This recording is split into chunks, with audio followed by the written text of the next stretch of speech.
First হচ্ছে তোমাদের face to face এলাম। প্রথম কথা হচ্ছে আমি অনেক দিন পর আজকে ভিডিও আপলোড করতে চলেছি। আর এতদিন আমি করতে পারিনি, তার যে মূল কারণ সেটা হচ্ছে এই প্যান্ডেমিক সিচুয়েশানে নানা রকম মানসিক একটা চাপ, তাছাড়া সময়ের অভাব, তাছাড়া আরও কিছু ফ্যাক্টরস আছে যার জন্য আমি করতে পারিনি। তোমরা থাম্বনেইলে দেখে নিয়েছো যে রাসায়নিক বন্ধন এবং আণবিক গঠন, এই গঠনের আমি টপিক ওয়াইজ ভিডিও আপলোড করবো ঠিকই, কিন্তু আজকে যে টপিকটা মানে ভিডিওটা যেটা আমি বানাচ্ছি, এতে তোমাদের ওভারঅল একটা কনসেপ্ট ক্লিয়ার হয়ে যাবে যে রাসায়নিক বন্ধন ও আণবিক গঠন চ্যাপ্টারটা তোমরা কী করে স্টাডি করবে। আর দ্বিতীয়ত হচ্ছে এর প্রত্যেকটা যে থিওরি আছে, থিওরিগুলো একে অপরের সঙ্গে কীভাবে রিলেটেড, এবং সেটা না জানলে পুরো টপিকটাই কিন্তু মানে মানে একটু খামি থেকে যায়।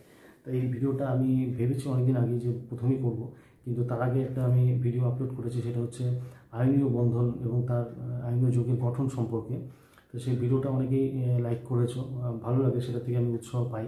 তোমরা এই ভিডিওটা প্রথম থেকে শেষ পর্যন্ত দেখো, তবে তোমাদের কনসেপ্ট পুরোটাই ক্লিয়ার হবে। এইচএসএ বা জয়েন্টে বা জেইতে যে ধরনের কোশ্চেনগুলো হয়, যে টেকনিক্যাল পার্টগুলো আছে, সেই টেকনিক্যাল পার্টগুলোকে একদম সুন্দরভাবে ব্যাখ্যা করে দিব, যাতে তোমাদের কোনো রকম অসুবিধা হবে না। ঠিক আছে? তা আশা করি ভিডিওটা প্রথম থেকে শেষ অবধি দেখবে। আর যদি ভালো লাগে তাহলে অবশ্যই তোমরা একটা লাইক দেবে এবং শেয়ার করতে অবশ্যই ভুলবে না। আর যারা অলরেডি সাবস্ক্রাইবার আছো তাদেরকে মেনি মেনি থ্যাঙ্কস। আর যারা নতুন দেখছো এই ভিডিও, তাদেরকে বলবো অবশ্যই চ্যানেলটিকে সাবস্ক্রাইব করবে পরবর্তী ভিডিও সবার প্রথম পাওয়ার জন্য। এই ভিডিওটাকে তোমরা রাসায়নিক বন্ধন ও আণবিক গঠন অ্যাট এ গ্ল্যান্স বলতে পারো, কারণ এই ভিডিওতে তোমরা সমস্ত তথ্য কীভাবে একে একে এলো এবং যার ভিত্তিতে রাসায়নিক বন্ধন এবং অণুগুলোর গঠন পুরোপুরি ব্যাখ্যা করা যায়, সেটা নিয়ে আলোচনা করা হয়েছে। তা প্রথম যেটা তথ্য ছিল আমাদের কাছে ক্লাস 10-এ, সেটা হচ্ছে যোজ্যতার ইলেকট্রনীয় তত্ত্ব, যেটা প্রথমেই লেখা আছে। এখানে এই তত্ত্বের প্রবক্তা হচ্ছেন লুইস এবং কোসেল। ঠিক আছে? এই দুইজন বিজ্ঞানী প্রথম জানান যে পরমাণুরা রাসায়নিক বিক্রিয়ায় অংশগ্রহণ করে।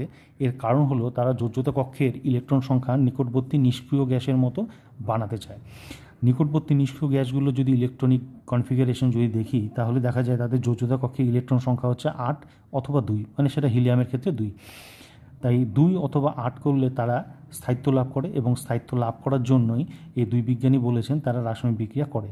এবং রাসায়নিক বিক্রিয়া করলে তারা 3 রকমের যোজ্যতা দেখায়। একটা হচ্ছে তড়িৎ যোজ্যতা, দ্বিতীয়টি হলো সমযোজ্যতা, আর 3 নম্বরটা হলো অসমযোজ্যতা। তড়িৎ যোজ্যতার ব্যাপারটা আমি প্রথম ভিডিওতে আমি আলোচনা করেছি, ব্রিফলি ডিসকাস করা আছে, যারা দেখোনি দেখে নিও, কারণ তাহলে পুরো কনসেপ্টটা ক্লিয়ার হবে। আমি ছোট্ট করে জাস্ট একটু বলে দিব যে তড়িৎ যোজ্যতায় তোমাদের পড়তে গেলে বা এখান থেকে কোশ্চেন হয়, এখানে তোমাদের দেখতে হবে যে তড়িৎযোজী যৌগ কেন গঠিত হয় বা গঠনের শর্ত কী, তড়িৎযোজী যৌগের কেলাসের যে জালক শক্তি বা ইউ, সেটা সম্পর্কে তোমাদের জানতে হবে। এরপর পড়তে হবে তোমাদের তড়িৎযোজী যৌগের আকৃতি। তোমরা জানো যে আকৃতি সেটা নির্ভর করে কোঅর্ডিনেশন নাম্বার বা সব বর্গাঙ্ক সংখ্যার উপর। সব বর্গাঙ্ক সংখ্যা এটা আবার পুরোপুরি নির্ভর করে হচ্ছে ক্যাটায়নের ব্যাসার্ধ এবং অ্যানায়নের ব্যাসার্ধের অনুপাতের ওপর। তোমাদের বইয়ে দেখবে ক্যাটায়ন এবং অ্যানায়নের ব্যাসার্ধের অনুপাতের একটা রেঞ্জ দেওয়া আছে, সেই রেঞ্জ অনুযায়ী কোঅর্ডিনেশন নাম্বার হয়, এবং কোঅর্ডিনেশন নাম্বার যা হবে সেই অনুযায়ী আয়নীয় যৌগের গঠন হবে। এরপর তোমাদের পড়তে হবে হচ্ছে তড়িৎযোজী যৌগের ধর্ম বা বৈশিষ্ট্য। এইবার দেখো, দ্রাবকায়ন শক্তি, দ্রবণীভবন শক্তি, এই দুটো তো পড়তেই হবে, এবং তার সাথে পড়তে হবে তোমাদের এই যে প্রথমে লিখেছি জালক শক্তি। এই 3 রকম শক্তির মধ্যে সম্পর্ক, যেটা আমি ইতিপূর্বে লিখেছি যে ডেলএইচ সলিউশন ইকুয়াল ডেলএইচ সলভেশন মাইনাস ডেলএইচ ল্যাটিস। এটা দিয়ে কিন্তু আমরা দ্রাব্যতার যে ব্যাখ্যামূলক প্রশ্ন আছে তার আমরা উত্তর করতে পারবো। তোমরা একটা স্ক্রিনশট নিয়ে লিখে রাখতে পারো যে এই টপিকগুলো তোমাদের একে একে পড়তে হবে। নেক্সট যেটা যোজ্যতা আছে সেটা হচ্ছে সমযোজ্যতা। এই সমযোজ্যতার প্রবক্তা হলেন জেন লুইস। কারণ একটু মনে করে দেখো, তোমরা যখন ক্লাস 10-এ সমযোজ্যতা বা সমযোজী যৌগগুলো গঠন দেখাতে, তখন তোমরা লুইস ডট স্ট্রাকচার করতে বা লুইস বিন্দু গঠন দেখাতে। কারণ হচ্ছে এই গঠনটার প্রবক্তা হচ্ছে জেন লুইস। এরপর পড়তে হবে সমযোজী যৌগের যে গঠনের সত্য কেন তৈরি হয় সমযোজী যৌগ। তারপরে হচ্ছে সমযোজী যৌগের বৈশিষ্ট্য, কারণ বৈশিষ্ট্য যখনই পড়া হবে তখন এই দুই যৌগের মধ্যে তোমরা পার্থক্য জানতে পারবে। আর তৃতীয় যেটা যোজ্যতা দেখায় সেটা হচ্ছে অসমযোজ্যতা। অসমযোজী যৌগ কী শর্তে গঠিত হয়, বন্ধন গঠনের কৌশল বা মেকানিজমটা কী আছে, কীভাবে বন্ধনটা তৈরি হচ্ছে, এই প্রকার যৌগের বৈশিষ্ট্য এবং কিছু ব্যাখ্যামূলক প্রশ্ন, যেমন অ্যালুমিনিয়াম ক্লোরাইড কেন ডাইমার হিসাবে থাকে, এই সমস্ত প্রশ্নের উত্তর তোমরা পেয়ে যাবে অসমযোজ্যতার মধ্যে পেয়ে যাবে। আমি যে থার্ড ভিডিওটা করব সেটা হচ্ছে সমযোজ্যতা এবং অসমযোজ্যতা, এই দুটো টপিকের ওপরে ভিত্তি করে হবে এবং সেটা ব্রিফলি ডিসকাশন হবে। আচ্ছা, এটুকু পর্যন্ত ঠিকই ছিল যে এই তিন প্রকারের যৌগ তৈরি হয় এবং সেটাকে অষ্টসূত্র বা দ্বৈত সূত্র দিয়ে ব্যাখ্যা করা যায়। এবার কিছু কিছু বিষয় আছে যেগুলো পরবর্তীতে একটু প্রবলেম হচ্ছিল, বিজ্ঞানীরা ব্যাখ্যা করতে পারছিল না। তড়িৎযোজী যৌগের ক্ষেত্রে তড়িৎযোজী যৌগগুলো যেমন তোমরা জানো যে জলের মধ্যে দ্রবীভূত হয়, আর তারপর হচ্ছে এদের গলনাঙ্ক স্ফুটনাঙ্ক অনেক বেশি হয়, কিন্তু কিছু ক্ষেত্রে দেখা যায় এদের গলনাঙ্ক স্ফুটনাঙ্ক কম বা এদের জলে দ্রাব্যতা হচ্ছে কম বা জলে দ্রবীভূত হয় না। এই সমস্ত প্রশ্নের উত্তর পরবর্তীকালে যিনি দিয়েছিলেন তিনি হলেন ফাজান। তার সূত্র ফাজানের সূত্র নামে পরিচিত, নিচে লেখা আছে। আসলে আমি সবই মোবাইলে শ্যুট করি, যার জন্য হয়তো একটুখানি প্রবলেম হতে পারে, তা তোমরা একটু অ্যাডজাস্ট করে নাও। নেক্সট হচ্ছে ফাজানের সূত্র।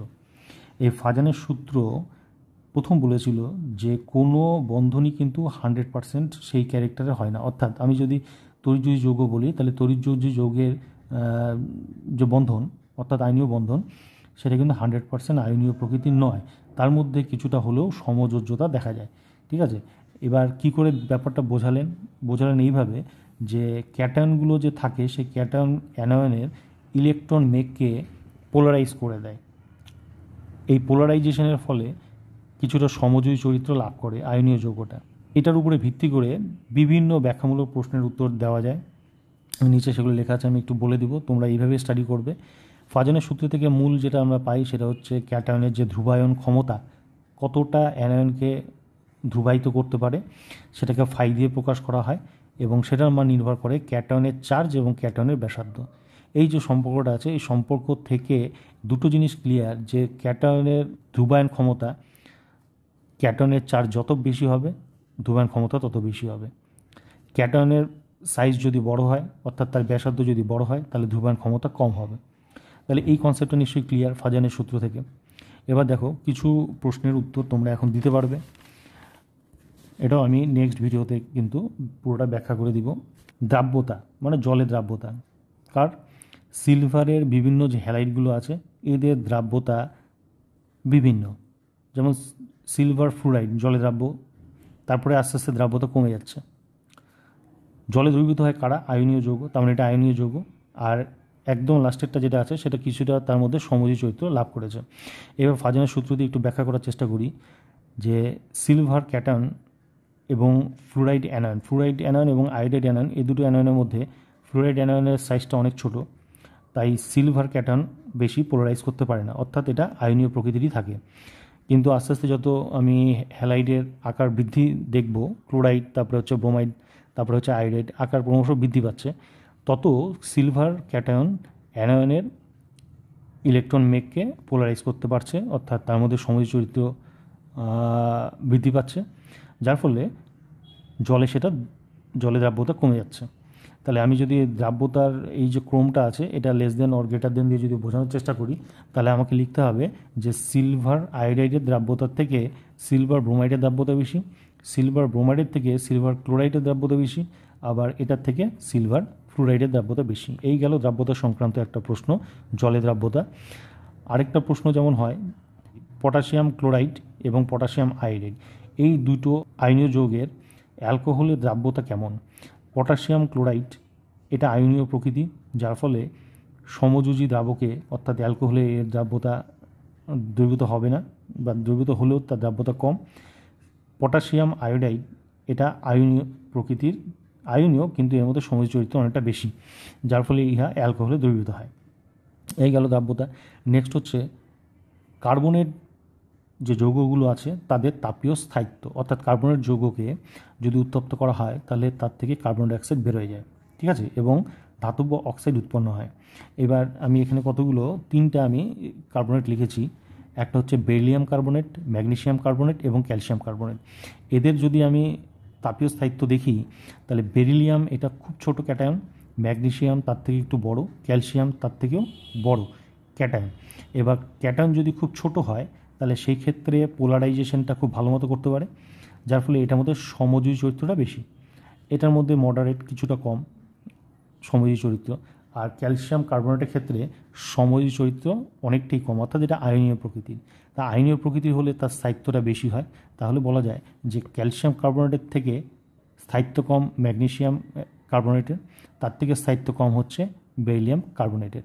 তাহলে আমি এটাকে স্থায়িত্বের ক্রম এরকমভাবে লেস দ্যান হিসাবে দেখিয়ে দিলাম। নেক্সট আরেকটা টপিক তোমাদের পড়তে হবে, সেটা হচ্ছে বর্ণ। সেটাও কিন্তু ফাজানের সূত্র ব্যাখ্যা করে দেয়। যেমন HgCl2 মার্কিউরিক ক্লোরাইড, এর রং হচ্ছে সাদা, আর মার্কিউরিক আয়োডাইড এর রং হচ্ছে লাল, একদম সিঁদুরের মতো টকটকে লাল। তাহলে এই মার্কারিরই হ্যালাইড, কিন্তু রঙের কেন পার্থক্য, তাই না? এটা কিন্তু কখনোই লুইস এবং কোসেল কিন্তু এটার ব্যাখ্যা দিতে পারে না। তাহলে এটা ব্যাখ্যা দিয়ে দিয়েছে ফাজান। কি করে দিল এটা নেক্সট ভিডিওতে দেখাবো। এখানে একটু ডিডি ট্রানজেকশন হয়, ঠিক আছে? ডিডি ট্রানজেকশনের মাধ্যমে এইটা বর্ণ এটা কি করে আসবো নেক্সট ভিডিওতে, আমি এটা বলে দিব।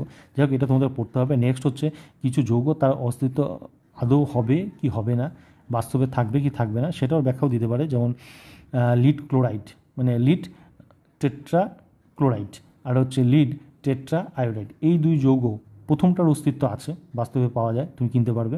কিন্তু লিড টেট্রা আয়োডাইড এটা কিন্তু তুমি বাস্তবে পাবে না। এর কারণও ফাজানের সূত্র থেকে ব্যাখ্যা করা যায়। এই জিনিসগুলো তোমাদের পড়তে হবে। কীভাবে পড়বে তার ওয়েটা জাস্ট ডিসকাস করে দিচ্ছি, টপিক ওয়াইজ ভিডিও তুমি পেয়ে যাবে, কোনো অসুবিধা নেই। শুধু ভিডিওটা প্রথম থেকে শেষ পর্যন্ত দেখো, কারণ এটা হচ্ছে অ্যাট এ গ্ল্যান্স, তাহলে একটা কনসেপ্টটা ক্লিয়ার হবে, কেন পড়বে, কতটুকু পড়বে, কীভাবে সমস্ত থিওরি রিলেটেড একে অপরের সাথে। নেক্সট যেটা তোমরা পড়লে সেটা হচ্ছে সমযোজী যৌগের বন্ধনের দৈর্ঘ্যটা কত, সেটা কীভাবে পরিমাপ করা হয়, বন্ধন বিভাজন শক্তি, অর্থাৎ সেই বন্ধনটাকে ভাঙতে গেলে কতখানি বাইরে থেকে শক্তি দিতে হবে, এবং বন্ধন কোণ কাকে বলে, ঠিক আছে? বিভিন্ন অণুর ক্ষেত্রে বন্ধন কোণ কীরকম, সেই জিনিসগুলো সম্পর্কে একটা ছোট্ট ধারণা তোমাদের দেওয়া হয়েছে। এরপরে নেক্সট যেটা তথ্য তোমরা পড়বে সেটা হচ্ছে, এবং এটার প্রয়োজন ছিল, সেটা হচ্ছে VSEPR তত্ত্ব। এই VSEPR তত্ত্ব মানে হচ্ছে valence shell electron pair repulsion theory, যেটাকে বাংলায় বললে বলা হবে যোজ্যতা কক্ষে ইলেকট্রন জোড়ের বিকর্ষণ তত্ত্ব। এই তথ্যে বলা ছিল যে কোনো পরমাণু, কেন্দ্রীয় পরমাণু, সে যখন কোনো পরমাণুর সঙ্গে যুক্ত হয়, অর্থাৎ তার চারপাশে যতগুলো পরমাণু, কেন্দ্রীয় পরমাণুর চারপাশে যতগুলি পরমাণু থাকে, এই তথ্যের মধ্যে তোমরা যেটা পাবে সেটা হচ্ছে দুই রকমের ইলেকট্রন সম্পর্কে ধারণা হবে। একটা হচ্ছে বন্ধনে আবদ্ধ ইলেকট্রন, অর্থাৎ বন্ড পেয়ার ইলেকট্রন, আর এটা হচ্ছে নিঃসঙ্গ ইলেকট্রন, যেটাকে বলা হয় লোন পেয়ার ইলেকট্রন, ঠিক আছে? এই দুই রকমের তোমরা ইলেকট্রন সম্পর্কে জানতে পারবে একটা যৌগের ক্ষেত্রে। এই তথ্যের মূল বক্তব্য হচ্ছে নিঃসঙ্গ ইলেকট্রন জোড়া পরস্পরকে বিকর্ষণ করে, নিঃসঙ্গ ইলেকট্রন জোড় বন্ধনে আবদ্ধ ইলেকট্রন জোড় তারাও বিকর্ষণ করে, কারণ ইলেকট্রন তো নেগেটিভ, এ তো বিকর্ষণ করবেই। আবার বন্ধনে আবদ্ধ ইলেকট্রনগুলি বা ইলেকট্রন জোড়াগুলি একে অপরকে বিকর্ষণ করে, এবং সেই বিকর্ষণের ক্রমটা কেমন সেটাও VSEPR তথ্য দেওয়া আছে, যে নিঃসঙ্গ ইলেকট্রন জোড়ের মধ্যে বিকর্ষণ সব থেকে বেশি, তার থেকে কম হচ্ছে নিঃসঙ্গ ইলেকট্রন বন্ধনে আবদ্ধ ইলেকট্রন, তার থেকে কম হচ্ছে বন্ধনে ইলেকট্রনের মধ্যে বিকর্ষণ। এইবার এটা প্রয়োজন হলো কেন? কারণ হচ্ছে কার্বন ডাইঅক্সাইড এবং জল, এই দুটো অণু আমি নিয়েছি, আরও অনেক এক্সাম্পল আছে। এদের যখন তোমরা বন্ধন কোণ দেখবে, অক্সিজেন কার্বন অক্সিজেন, এই বন্ধনটা 180 ডিগ্রি, অর্থাৎ এটা দেখবে এরকম কার্বন আছে, তার সঙ্গে দুটো অক্সিজেন একই একটা স্ট্রেট লাইনের মধ্যে থাকবে, তাহলে এই অ্যাঙ্গেলটা কত হবে? 180 ডিগ্রি, ঠিক আছে? কিন্তু জলের ক্ষেত্রে জল হচ্ছে H2O, অনেকটা কার্বন ডাইঅক্সাইডের মতোই, এখানে কেন্দ্রীয় পরমাণু হচ্ছে কার্বন, এখানে কেন্দ্রীয় পরমাণু হচ্ছে অক্সিজেন। তাহলে অক্সিজেনকে বেস করে তাহলে দুটো হাইড্রোজেন দুই পাশে থাকলেই না এটা 180 ডিগ্রি হওয়া উচিত কার্বন ডাইঅক্সাইডের মতো, কিন্তু না, এই অ্যাঙ্গেলটা কিন্তু এরকম নয়, অ্যাঙ্গেলটা হচ্ছে এরকমভাবে থাকে, এবং এই অ্যাঙ্গেলটা হচ্ছে 104 ডিগ্রি 28 মিনিট। তাহলে এটা কেন কমে গেল? কমে যাওয়ার এটার ব্যাখ্যাটা VSEPR তথ্য থেকে দেওয়া যায়, যে আমরা যদি অক্সিজেন ইলেকট্রন বিন্যাস করি তাহলে দেখতে পারবো যে অক্সিজেনের যোজ্যতা কক্ষে মোট ইলেকট্রন সংখ্যা হচ্ছে 6, তার মধ্যে তাহলে দুটো ইলেকট্রন পেলেই কিন্তু অক্টেট হয়ে যাবে, মানে শেয়ার করেও পাওয়া বা পুরোপুরি পাওয়া। তাহলে হাইড্রোজেন যে ইলেকট্রন দিয়েছে প্রত্যেকটা হাইড্রোজেন একটা করে, সেটা দিয়ে তো বন্ধনটা তৈরি হয়েছে, তার মানে এখানে আছে হচ্ছে 4টা ইলেকট্রন, 1 2 3 4টা ইলেকট্রন, এই একটা ইলেকট্রন অক্সিজেনে, এই একটা ইলেকট্রন অক্সিজেনের, বাকি এই ইলেকট্রনটা হাইড্রোজেনে দেওয়া, তাই এটাতে বন্ধন তৈরি হয়েছে, এটাতে বন্ধন তৈরি হয়েছে, অক্টেট কিন্তু হয়ে গেছে। কিন্তু ব্যাপারটা হচ্ছে এই ইলেকট্রন আর এই ইলেকট্রন জোড়াটা কিন্তু বিপি, অর্থাৎ বন্ধনে আবদ্ধ ইলেকট্রন বা বন্ড পেয়ার ইলেকট্রন, এটাও বিপি। হ্যাঁ, আর এটা হচ্ছে নিঃসঙ্গ ইলেকট্রন, এটা হচ্ছে এলপি, ঠিক আছে, লোন পেয়ার অফ ইলেকট্রন। তাহলে এদের মধ্যে বিকর্ষণটা বেশি, আবার এই বিকর্ষণটা কম, কিন্তু এই বিকর্ষণ তার থেকেও সব থেকে কম। তাহলে কি হয়, এই যে বন্ধনাবদ্ধ ইলেকট্রন বা এই বন্ডগুলো কিছুটা বেঁকে যায়, 180 ডিগ্রি আর থাকতে পারে না। সেই ব্যাখ্যাগুলো আমরা ভিএসইপি এর থিওরিতে পরবর্তীতে জানতে পারবো। কেন প্রয়োজন সেটা আমি শুধু বলে দিলাম, যে শুধুমাত্র ওই অষ্টক সূত্র এবং দ্বৈত সূত্রই সাফিসিয়েন্ট না, এরপরে ভিএসইপি এর থিওরি আসলো, যেটা দিয়ে অণুর গঠন সম্পর্কে আরও একটু ধারণা ক্লিয়ার হলো বা ব্যাখ্যাটা পেলাম। এবার এখানে একটা জিনিস আমি লিখেছি, যে বিভিন্ন রকম যৌগের সংকেত তোমাদের টেবিলে দেওয়া আছে এবং তার আকার কেমন হবে তার একটা চার্ট তোমাদের দেওয়া আছে। এ হচ্ছে কেন্দ্রীয় পরমাণু, বি হচ্ছে বন্ধন জোড় ইলেকট্রন, এল হচ্ছে নিঃসঙ্গ ইলেকট্রন জোড়। ধরো একটি পরমাণু আছে, কেন্দ্রীয় পরমাণু এ, তার সঙ্গে দুটো বি যুক্ত হয়েছে, তাহলে এই ক্ষেত্রে কেন্দ্রীয় পরমাণু এবং বন্ধন জোড় ইলেকট্রন, তাহলে এই টাইপের কিন্তু গঠন, এবং তার মানে এই টাইপের অণু, তার গঠন কেমন হবে সেটা। এবং জলের ক্ষেত্রে কি দেখতে পাচ্ছ, জলের ক্ষেত্রে দুটো বন্ধনে ইলেকট্রন আছে এবং দুই জোড়া নিঃসঙ্গ ইলেকট্রন আছে। অর্থাৎ কেন্দ্রীয় পরমাণুটা হচ্ছে এ, আর বন্ধনে হচ্ছে দুটো বন্ধন আছে আর দুটো নিঃসঙ্গ ইলেকট্রন জোড় আছে। তাহলে এটা হচ্ছে A B2L2 টাইপের অণু, তার জন্য যে গঠন হওয়া উচিত সেটা পড়তে হবে। আরেকটা জিনিস তোমরা পাবে ভিএসইপি এর তথ্যে, সেটা হচ্ছে স্টেরিক নাম্বার। আর স্টেরিক সংখ্যাটাকে একটু জল দিয়ে ব্যাখ্যা করি, সেটা হচ্ছে জলের অণু হচ্ছে H2O, তার কেন্দ্রীয় পরমাণু O, দুটো হচ্ছে হাইড্রোজেন। এবার স্টেরিক নাম্বারটা কি, অক্সিজেনের স্টেরিক নাম্বারটা আমি ক্যালকুলেট করব। তাহলে অক্সিজেনের দুই জোড়া নিঃসঙ্গ ইলেকট্রন রয়েছে এবং বন্ধনে আবদ্ধ ইলেকট্রন হচ্ছে দুই জোড়া রয়েছে। তাহলে আমি বলতে পারবো যে অক্সিজেনের মোট ইলেকট্রন হচ্ছে কয়টি, যোজ্যতা কক্ষে 8টি ইলেকট্রন। এই 8টা ইলেকট্রন হচ্ছে অক্সিজেনের স্টেরিক নাম্বার, ঠিক আছে। 8টি যদি ইলেকট্রন থাকে তাহলে তার গঠন কেমন হবে সেটা আমরা ভিএসইপি এর তথ্য থেকে পাই আমরা। তাহলে স্টেরিক নাম্বারটা একটা ভাইটাল প্লে রোল করে, যে কোনো অণু তার গঠন কেমন হবে, তার অ্যাঙ্গেল কেমন হবে, সেগুলো সবই জানা যায়। তাহলে স্টেরিক নাম্বার পড়বে তোমরা। নেক্সট যেটা এলো, এরপরে আসলো হচ্ছে ভিবি থিওরি, ভিবি তত্ত্ব। তাহলে ভিবি তত্ত্বটা কি, ভ্যালেন্স বন্ড থিওরি।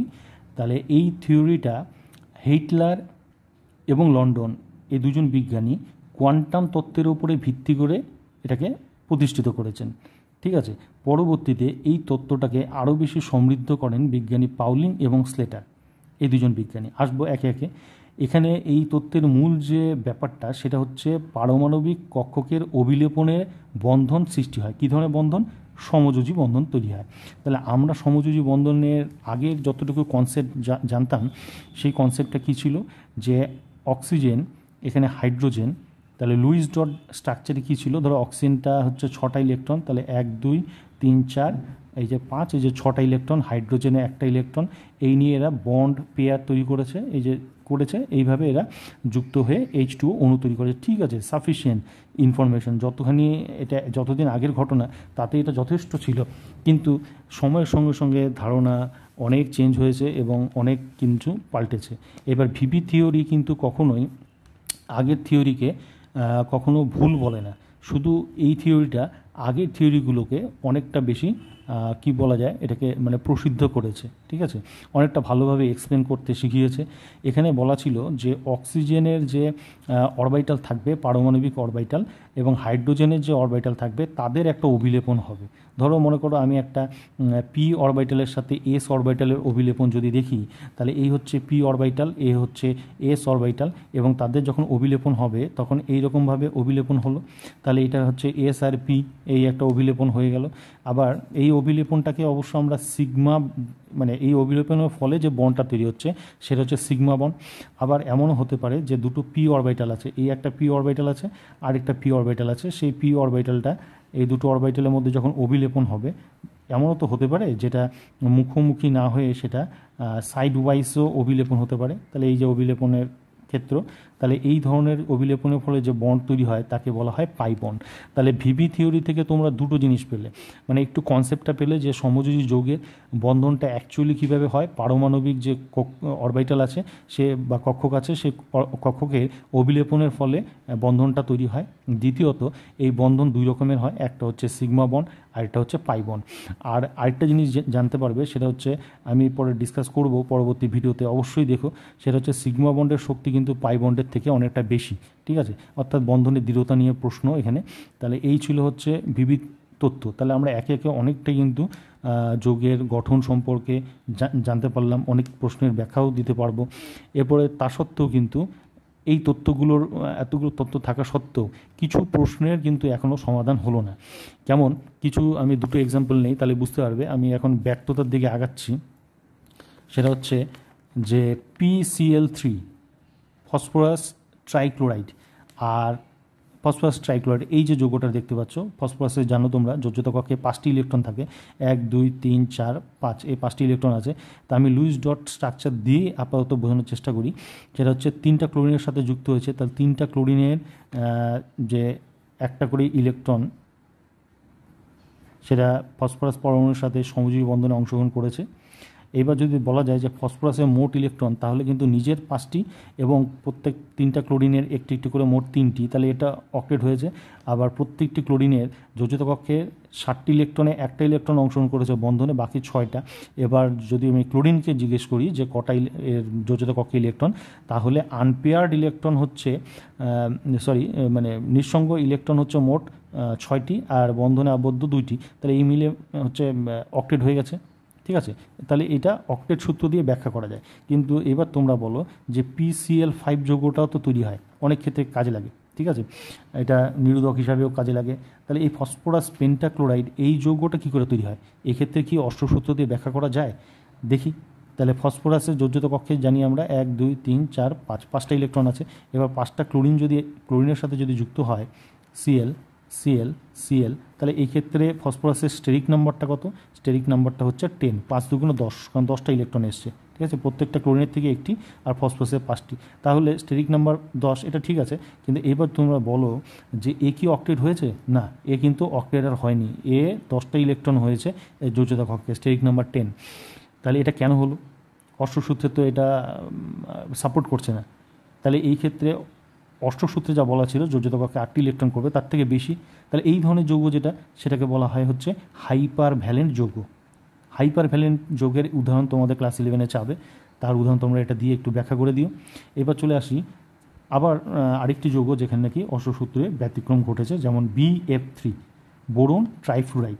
তাহলে বোরনের ক্ষেত্রে বোরনের যোজ্যতা কক্ষে 3টি ইলেকট্রন আছে, তাহলে এই 3টি ফ্লুরিনের সাথে যুক্ত হয়েছে, ঠিক আছে। তাহলে যোজ্যতা 3 দেখাবে অথবা এ 5 দেখাবে, তাহলে এটা 3 দেখিয়েছে এই ক্ষেত্রে, ঠিক আছে, যোজ্যতা 3, এই একটা সমযোজী বন্ধন তৈরি করছে। এবার বলো তো বোরনের স্টেরিক নাম্বারটা কত? স্টেরিক নাম্বার নিশ্চয়ই এই 3টা বন্ড, মানে 3 2 6। বোরনের নিচে দিকে নেমে গিয়েছিল, পড়ানোর সময় খেয়াল থাকে না। আচ্ছা, এই হচ্ছে স্টেরিক নাম্বার হচ্ছে 6 বোরনের, তাহলে এও তো অক্টেট হয়নি, তাই না? তাহলে এই ক্ষেত্রে এই যৌগটাকে কি বলা হবে? এই যৌগটাকে বলা হবে হাইপোভ্যালেন্ট যৌগ বা কম্পাউন্ড, ঠিক আছে। এই হাইপার ভ্যালেন্ট এবং হাইপোভ্যালেন্ট এই যৌগগুলো কিন্তু এই যৌগের গঠন ব্যাখ্যা অষ্টক সূত্র দিতে পারে না, এই হলো ব্যর্থতা।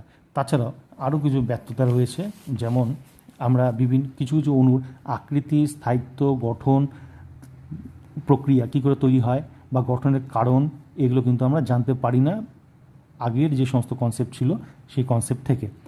এইবার কি আসলো, এরপর নিশ্চয়ই সেই প্রবলেমগুলোকে ওভারকাম করার জন্য আরেকটা নতুন কনসেপ্ট আসলো, যেটা হচ্ছে সংকরায়ন। তোমরা বলবে সংকরায়ন তো আমরা জানি, সংকরায়ন তো নিউ কনসেপ্ট, কোথার থেকে আসলো?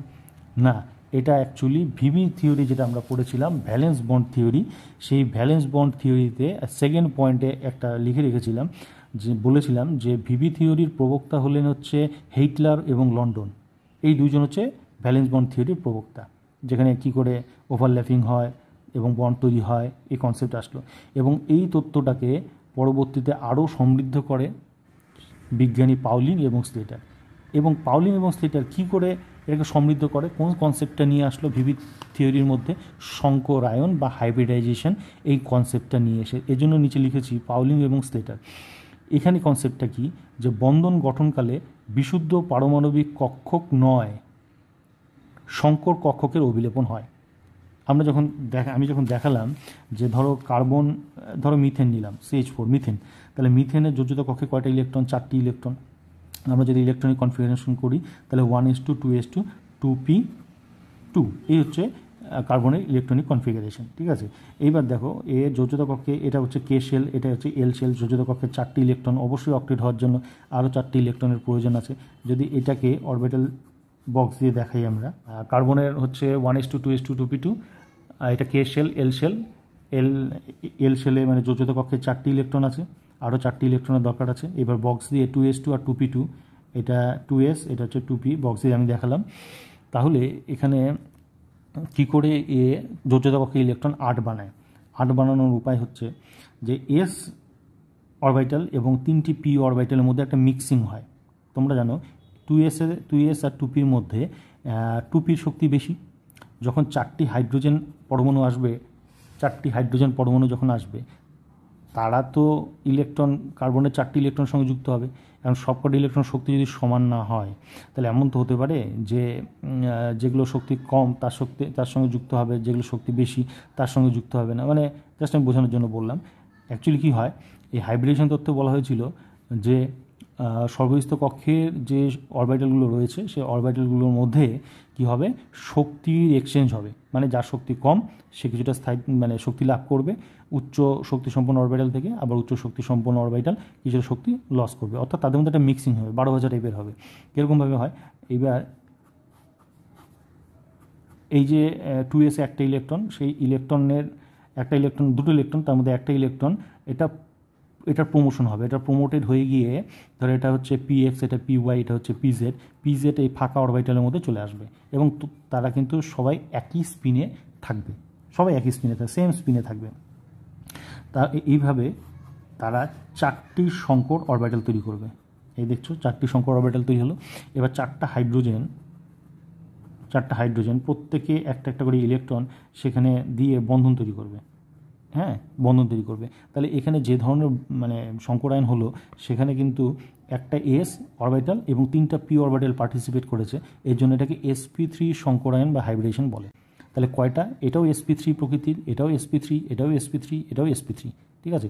এখানে এস ক্যারেক্টার আছে হচ্ছে মানে 4 ভাগের মধ্যে 1 ভাগ হচ্ছে এস আর 3 ভাগ হচ্ছে পি। তার মানে হচ্ছে 25% এস ক্যারেক্টার আর 75% হচ্ছে পি ক্যারেক্টার রয়েছে প্রত্যেকটা হাইব্রিড অরবিটালের মধ্যে, ঠিক আছে।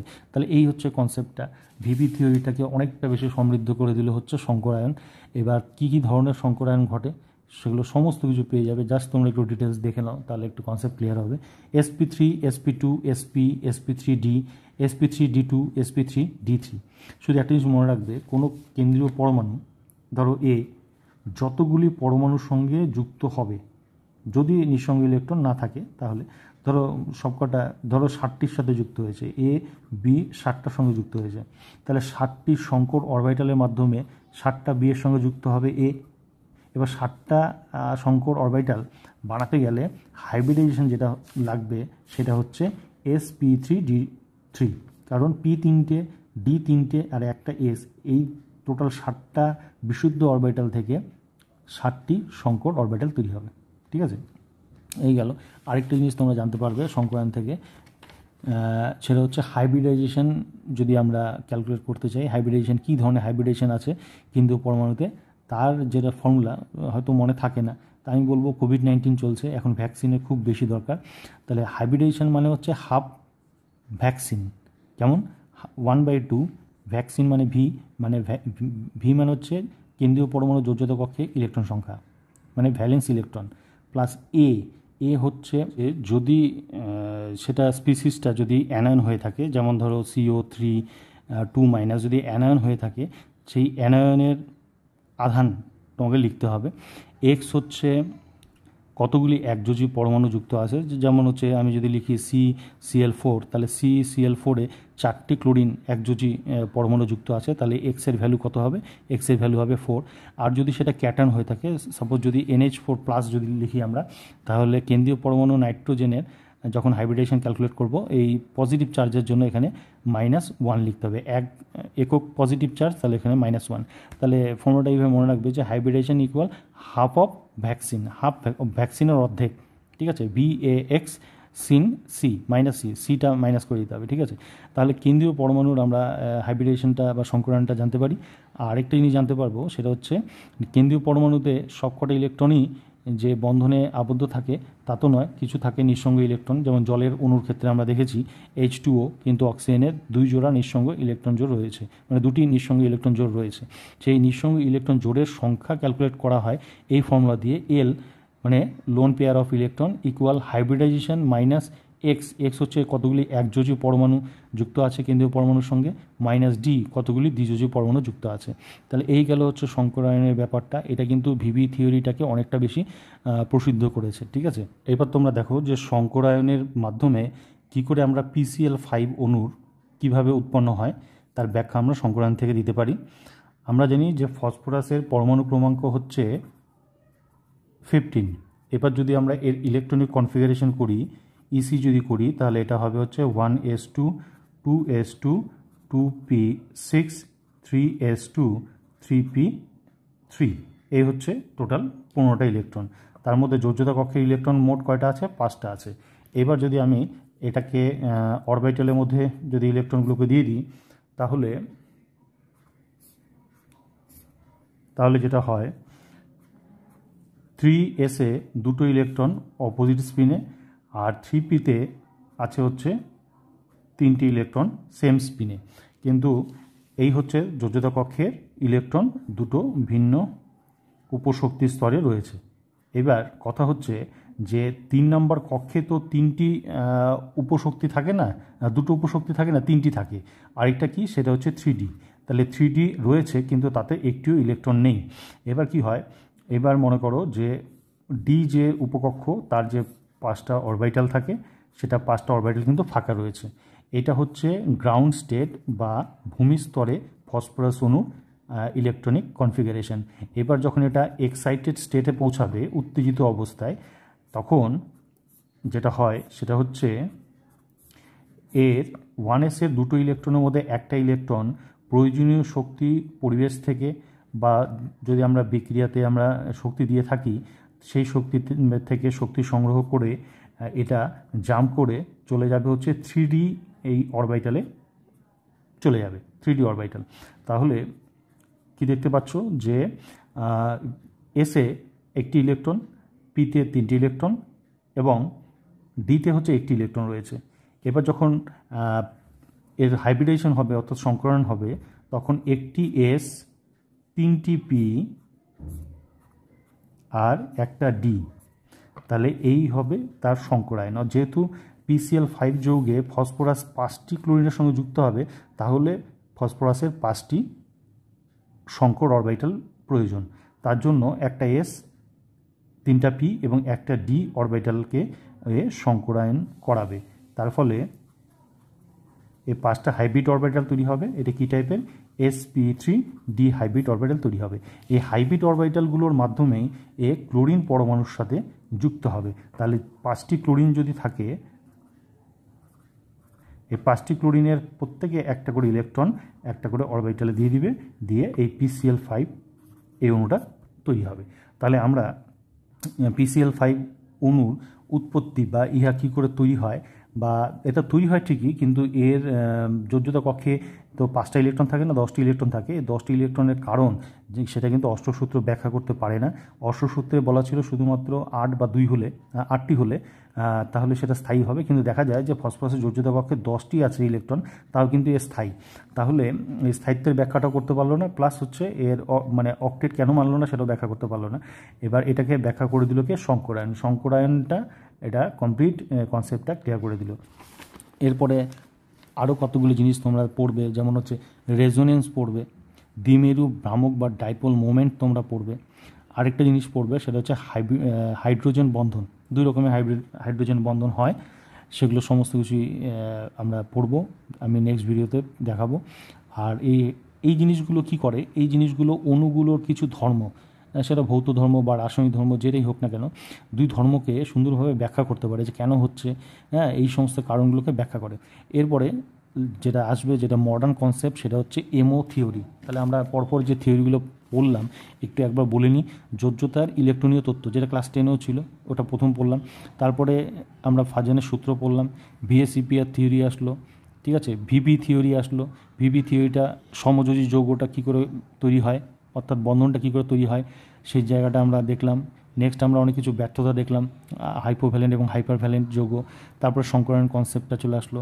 এরপরে লেটেস্ট যেটা কনসেপ্ট যার উপরে কোশ্চেন হয়, হ্যাঁ, সেটা হচ্ছে এমও অর্থাৎ মলিকুলার অরবিটাল থিওরি। এই থিওরির মূল যে বক্তব্য, সেই বক্তব্যটাকে যদি আমি বলতে চাই যে ধরো এ বি দুটো পরমাণু, এরা কি করলো, ওই তোমার অভিলেপনের ফলে এরা কি তৈরি করলো, বন্ধন তৈরি করলো। এবার এখানে যে ইলেকট্রনটা থাকবে, সেই ইলেকট্রন দুটোর অংশীদার কিন্তু এ বি দুজনেই, কারণ সমযোজী বন্ধনে আবদ্ধ। কিন্তু এরা ইলেকট্রনগুলো আর পারমাণবিক কক্ষকের অংশে থাকবে না, এরা আণবিক কক্ষক তৈরি করবে, আণবিক কক্ষকের অংশে পরিণত হবে। মূল বক্তব্য কিন্তু এটাই, অর্থাৎ যৌগের ক্ষেত্রে আর পারমাণবিক কক্ষক থাকে না, সেটা হচ্ছে আণবিক কক্ষক হয়। বন্ধন গঠনকারী ইলেকট্রন জোড়া পারমাণবিক কক্ষকের অংশ না হয়ে আণবিক কক্ষকের অংশে পরিণত হয়। এটাই হচ্ছে মলিকুলার অরবিটাল থিওরির মূল বক্তব্য। আর এখানে তোমরা দুই রকমের বন্ডিংয়ের ব্যাপার দেখেছো, একটা হচ্ছে বন্ডিং এমও অর্থাৎ বন্ডিং মলিকুলার অরবিটাল, আর একটা হচ্ছে অ্যান্টি বন্ডিং মলিকুলার অরবিটাল। এখানে তোমরা কী করো যে আণবিক কক্ষক মানে পরমাণুর তো অংশে থাকে না, মানে পারমাণবিক কক্ষকের অংশে থাকে না ইলেকট্রনগুলো, সেটা আণবিক কক্ষকের অংশে পরিণত হয়। এবার ইলেকট্রনগুলোকে আগে যেমন পরমাণুর ক্ষেত্রে পরমাণুর ইলেকট্রনকে আমরা বিভিন্ন অরবিটালের মধ্যে ডিস্ট্রিবিউট করতাম, ইলেকট্রনিক কনফিগারেশন করতাম, মলিকুলের ক্ষেত্রে কিন্তু বা অণুর ক্ষেত্রে ইলেকট্রন বিন্যাস যেটা করব সেটা কিন্তু পারমাণবিক কক্ষকে না, সেটা হচ্ছে আণবিক কক্ষকে ইলেকট্রন বিন্যাস। এটা আমরা শিখবো, এটা আমাদের শিখতে হবেই, ঠিক আছে? কারণ এটা শিখলে তবেই আমরা বন্ড অর্ডার এটা আমরা বুঝবো বা এটা আমরা ক্যালকুলেট করতে পারবো। বন্ড অর্ডারের ফর্মুলা হচ্ছে হাফ অফ এন বি মানে number of bonding orbital minus number of anti bonding orbital, ঠিক আছে? তাহলে এটা হচ্ছে বন্ড অর্ডার। বন্ড অর্ডার মানে কি, দুটো পরমাণু এ বি, তার মধ্যে কয়টা বন্ধন আছে। যেমন এখানে দুটো বন্ড দেখাচ্ছি, তাহলে বন্ড অর্ডার হচ্ছে 2। আচ্ছা, এখানে কিছু এমন জিনিস পাবে যে এই মলিকুলার অরবিটাল থিওরি অনেকগুলো ধর্মের ব্যাখ্যা খুব সুন্দরভাবে দিয়েছে। যেমন কোনো অণু সেটা চৌম্বক ধর্ম কেমন, অর্থাৎ প্যারাম্যাগনেটিক না ডায়াম্যাগনেটিক, সেই কনসেপ্টটা কিন্তু ক্লিয়ার করে দেয় আণবিক কক্ষক তত্ত্ব। আমরা পরমাণুর ক্ষেত্রে ধরো আমরা যদি ইলেকট্রনিক কনফিগারেশন করব, তাহলে দেখব যে এর মধ্যে নিঃসঙ্গ ইলেকট্রন জোড় আছে, অর্থাৎ এটা প্যারাম্যাগনেটিক। তাহলে পরমাণু প্যারাম্যাগনেটিক কিনা বা ডায়াম্যাগনেটিক কিনা সেটা জানতে পারি, কিন্তু অণু সে তার চৌম্বক ধর্ম সেটা প্যারাম্যাগনেটিক না ডায়াম্যাগনেটিক সেটা এমও থিওরির থেকে জানা যায়। দ্বিতীয়, বন্ধন শক্তি মানে দুটো পরমাণুর মধ্যে যদি একাধিক বন্ধন থাকে, ঠিক আছে, তাহলে তার বন্ধন শক্তিটা বেশি হবে। আরেকটা জিনিস যেটা নতুন জিনিস জানবো যে বন্ড অর্ডার মানে কি বলছি, নাম্বার অফ বন্ড, কতগুলো বন্ধন আছে দুটো পরমাণুর মধ্যে, সেটা হচ্ছে বন্ড অর্ডার। তাহলে আগের কনসেপ্টে আমরা 1, 2, 3 বন্ধন এগুলো আমরা জানি, মানে যে বন্ধনগুলো থাকবে সেটা পূর্ণ সংখ্যায় থাকবে, ঠিক আছে? কিন্তু এখন আমরা দেখব যে হাফ বন্ধন, 2 and half অর্থাৎ ফ্র্যাকশনও বন্ধনগুলো কিন্তু হয়, হ্যাঁ, ভগ্নাংশ বন্ধনগুলো হয়। তাহলে এটা আমরা সমস্ত কিছু জানবো। আশা করি এখন তোমাদের একটু জিনিসটা ক্লিয়ার হলো যে কী করে পড়তে হবে রাসায়নিক বন্ধন।